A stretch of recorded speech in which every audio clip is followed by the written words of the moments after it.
dans le territoire où j'habite, j'ai le droit de travailler en français. De la même façon qu'on disait tout à l'heure qu'on a le droit d'être servi en français à Montréal. Moi, dans les commerces à Montréal, quand je sors du Québec, je parle en anglais, ça me fait plaisir, puis j'ai pas de problème avec ça.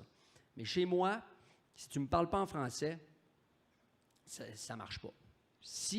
Il faut qu'on puisse exercer notre pouvoir de citoyen. Et le pouvoir de citoyen qu'on peut exercer le mieux et le plus rapidement, c'est notre pouvoir d'achat.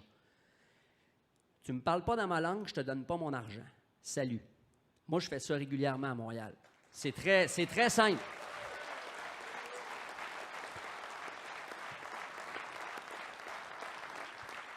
Et je vous jure que ça marche. Sur la rue Sainte-Catherine, s'il y a un propriétaire de restaurant qui s'aperçoit que ça fait 10 clients qui revirent de bord parce que son employé ne parle pas en français, le lendemain, il va avoir un employé qui parle le français.